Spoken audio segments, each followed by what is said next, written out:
Hello दोस्तों, तो आज की इस वीडियो में मैं सोल लैंड 2 की आगे की नॉवेल को कंटिन्यू करने वाला हूँ। तो वीडियो में आगे बढ़ने से पहले मेरा आप सभी से एक ही रिक्वेस्ट है कि अगर आपने अभी तक इसके पिछले पार्ट को नहीं देखा है तो प्लीज एक बार देख के आए, तभी तो आपको ये कहानी समझ में आएगी। तो लास्ट पार्ट की एंड में हमने देखा था कि मुलाव मर गए थे, तो इस वजह से युहाओ उनके सपनों को पूरा करने के लिए कड़ी मेहनत करना शुरू कर दिया था।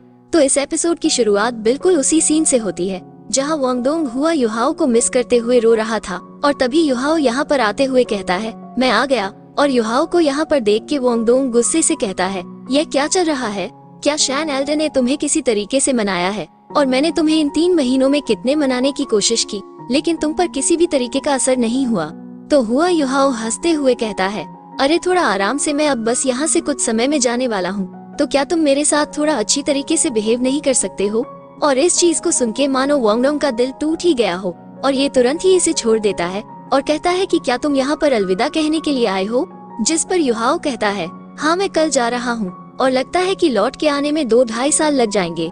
तो वांगडोंग यहाँ से जाते हुए कहता है, नहीं मैं भी तुम्हारे साथ आऊंगा। और वांगडोंग की इस बात को सुनते ही युहाओ तुरंत ही इसका हाथ पकड़ लेता है और कहता है कि ये जो पहले ही डिसाइड हो चुका है उसे मत बदलो, क्योंकि अगर तुम खुश नहीं हो तो बस कह दो, क्योंकि मैं भी खुश नहीं हूँ। जो मैं छोड़ के जा रहा हूँ। और हुआ युहाओ की इस बात को सुनकर वांगडोंग थोड़ी देर के लिए चुप हो जाता है, जिसके बाद ये तुरंत ही काफी जोर से हुआ युहाओ को हग करने लगता है, और यह काफी देर तक ऐसे ही एक दूसरे को हग करके रखते हैं। और वांगडोंग काफी इमोशनल होते हुए रोते हुए कहता है, क्या तुम्हें सच में लगता है कि हम 2 साल बाद भी ऐसे ही होंगे? तो हुआ युहाओ कहता है, वांगडोंग आज भी तुम मेरे भाई हो और जिंदगी भर भी ऐसे ही मेरे भाई रहोगे। और हेवेनस ने जो हमें भाग्य से मिलाया है वो ये बताती है कि हमारी नियति एक साथ जीवन भर के लिए जुड़ गई है। और युहाओ की इस बात का वांगडोंग कोई भी जवाब नहीं देता है। तो हुआ युहाओ कहता है, ठीक है, काफी लेट भी हो रहा है और वैसे भी मुझे कल सुबह जल्दी निकलना है, तो चलो हम दोनों आज रात साथ मिलकर सोते हैं। और युहाओ की इस बात को सुन के वांगडोंग काफी चौंक जाता है और कहता है, आखिर कौन तुम्हारे साथ सोना चाहता है? जल्दी से यहाँ से दफा हो जाओ।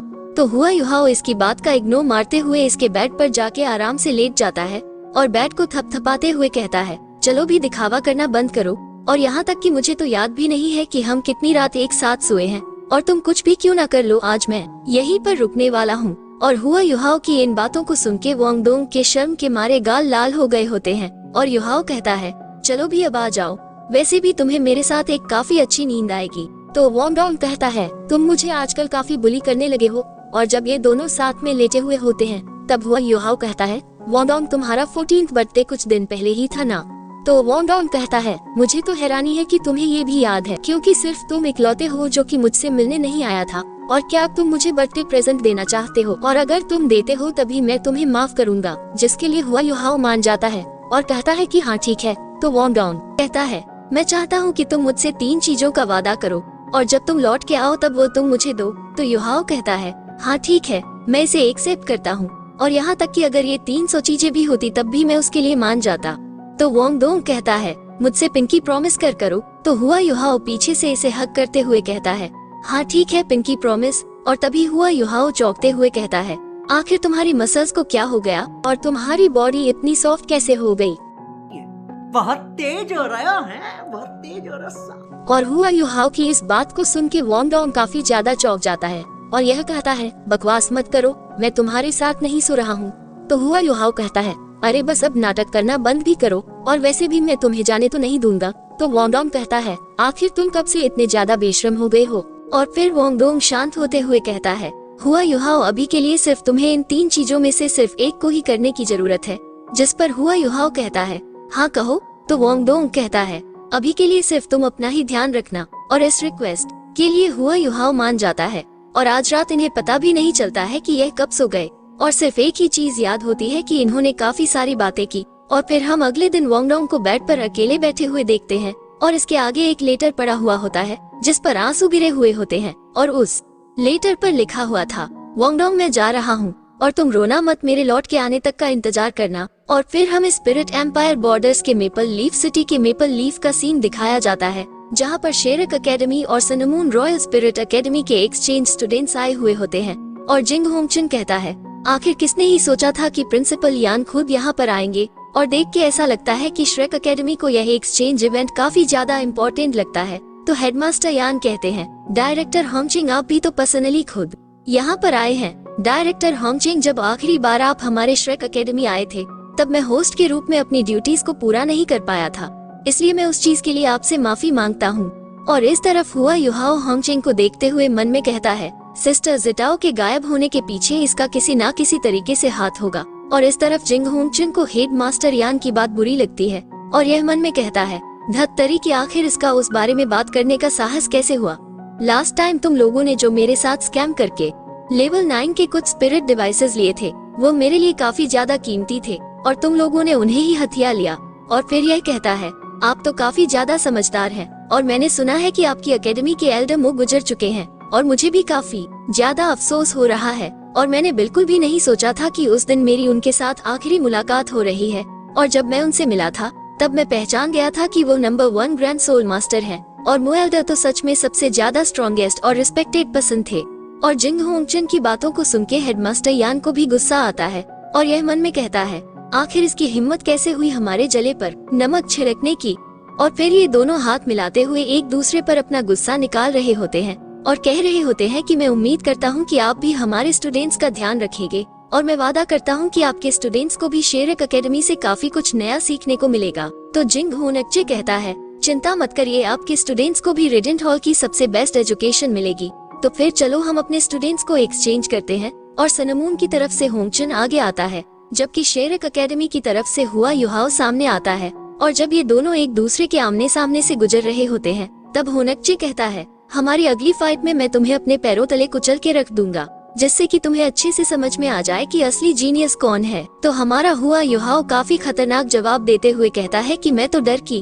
और मेंग होनकचे की तरफ देखते हुए मुस्कुराते हुए मन में कहती है, जब भी भाई हुआ युहाओ से मिलते हैं तब इन्हें कोई और भी नजर नहीं आता है। और यह होनकचे लगातार युहाओ को ही घूरता जा रहा होता है और होंगचिन के इतने खतरनाक तरीके से घूरने की वजह से युहाओ को काफी इंटेंस फील हो रहा होता है। और यह उसकी तरफ देखते हुए मन में कहता है, यह क्या ही सिर दर्द है। और इस तरफ मेंग मुस्कुराते हुए मन में कहती है, मैं अपने भाई की तरह बच्ची नहीं हूँ और अब जब राजकुमार वोंगडोंग यहाँ से नहीं जा रहा है तो मतलब कि वो पक्का मेरा श्रेक एकेडमी के अंदर इंतजार कर रहा होगा। और जब भी मैं उसकी उन अट्रैक्टिव आईज के बारे में सोचती हूँ तो मुझसे बिल्कुल भी रहा नहीं जाता है। और इस तरीके से मेंग वोंगडोंग के बारे में सोच के काफी खुश होने लगती है। और फिर शेरक एकेडमी मेंग और होंगचिन को अपने साथ लेके यहाँ से चली जाती है। और फिर जिंग होनकचे हुआ युहाओ से काफी प्यार से कहता है, चलो ठीक है अब हम भी चलते हैं। और जब यह ऐसा कह रहा होता है तब इसके हाथ में लाइट चमकने लगती है और इस लाइट को देख के हुआ युहाओ भी थोड़ा सा हैरान होता है और कहता है, आखिर यह क्या है। और देखते ही देखते यह उड़न खटोले में बदल जाता है और इसके अंदर सभी लोग खड़े होकर सनमून की तरफ जा रहे होते हैं। और इस उड़न खटोले को देख के केटू भी काफी हैरान होता है और यह कहता है कि मैंने बिल्कुल भी नहीं सोचा था कि इनके पास इस तरीके का उड़ने वाला सोल डिवाइस होगा। और इसका यह मेटल तो कितना ज्यादा सॉफ्ट है, बिल्कुल किसी इंसेक्ट के विंग्स जैसे। और मैं इसी चीज से काफी हैरान हूँ कि यह किसी जिंदा चीज की जैसे सोल डिवाइस बना पाए। और जब सभी लोग ही इसे देख के काफी सरप्राइज हो रहे होते हैं तब जिंग होंगचिन स्टूडेंट्स को अपने साथ उड़ाते हुए सनमून एम्पायर ले जा रहा होता है। और कुछ देर बाद जिंग होंगचिन कहता है, आखिरकार हम यहाँ पहुँच ही गए और यह हमारे सनमून एम्पायर का प्राइड है। और तोरिया एम्पायर का कैपिटल सनमून सिटी है जिसे लाइट कैपिटल भी कहते हैं। और इस जगह ही तुम लोग अपनी स्टडी करोगे और मैं उम्मीद करता हूँ कि आप लोग इस समय को एंजॉय करेंगे। इस सिटी को देख के केताओ काफी हैरान होता है और कहता है कि यह तो कितनी बड़ी सिटी है। और फिर ये दोनों कहते हैं कि सनमून एम्पायर हम आ रहे हैं। और कुछ ही देर में ये group Sunmoon Empire Royal Spirit Engineer Academy पहुंच जाता है। और एकेडमी के हेड लिंग आई के इंस्ट्रक्शन के तहत इन दोनों को फिजिकल एग्जामिनेशन से होकर गुजरना पड़ता है। और पेपर वर्क करने के बाद इन सभी को ही अपने अपने आइडेंटिफिकेशन कार्ड मिल जाते हैं और तो और रूम की चाबी और स्कूल की यूनिफॉर्म भी मिल जाती है। और अब हुआ युहाओ और उसके साथ ही एक्सचेंज स्टूडेंट के रूप में यहाँ पर रहना शुरू कर सकते हैं। और जो इन लोगों ने पहले एग्जाम लिया था उसके बारे में जिंग होंगचिन पूछते हुए कहता है, आखिर टेस्ट का रिजल्ट कैसा रहा। तो ये टीचर कहता है, केटू काफी टैलेंटेड है और यह सभी तीनों टेस्ट में फर्स्ट आया है। और फिर जिंग होंगचिन हुआ युहाओ के बारे में पूछता है तो ये टीचर कहता है कि युहाओ भी काफी एक्स्ट्राऑर्डिनरी है क्योंकि इसके पास 3 स्पिरिट बोन है। और हमारा एग्जामिनेशन डिवाइस काफी बकवास कर रहा था क्योंकि यह किसी भी तरीके से स्पिरिट इंजीनियर तो नहीं दिखता है बल्कि इससे भी बढ़कर एक जीनियर स्पिरिट मास्टर लगता है। तो जिंग होंगचिन कहता है, जैसा कि एक्सपेक्ट किया था और क्योंकि यह एल्डम्यू का खास डिसेबल है तो इसे अंडरएस्टिमेट मत करना और मैं भी अपनी नजर उस पर बनाए रखूंगा। और फिर यह टीचर बुरे इरादे के साथ कहता है, डायरेक्टर कैसा रहेगा जब हम इन्हें पढ़ा रहे हो। तो जिंग होंग चैन इसे रोकते हुए कहता है, उसकी कोई जरूरत नहीं है, बस चीजों को तुम वैसे ही करो जैसे कि नॉर्मली करते हो, क्योंकि श्रेक एकेडमी अंत में तब भी एकेडमी ही रहेगी और हमारे बीच में जो अंतर है वो सिर्फ कुछ एक्सचेंज स्टूडेंट से खत्म नहीं होगा। और तो और एल्डर म्यू भी मर चुका है, तो अगले 20 सालों में ये पूरा कॉन्टिनेंट सन मून एम्पायर का होगा और अंत में सोलर लैंड का नाम बदल के सन मून लैंड कर दिया जाएगा। और यह जिस अंदाज से अपनी बात कहता है, इससे साफ साफ पता चलता है कि इसके इरादे काफी ज्यादा खराब हैं। और इसी के साथ हमारा एपिसोड यहीं पर एंड हो जाता है। यदि अगर आप लोगों को वीडियो अच्छा लगा हो, लाइक शेयर सब्सक्राइब जरूर कर लेना। और हाँ, वीडियो कैसे लगा एक बार कमेंट करके जरूर बताना। मैं इसका कल अपलोड करूंगा गलत पार्ट को।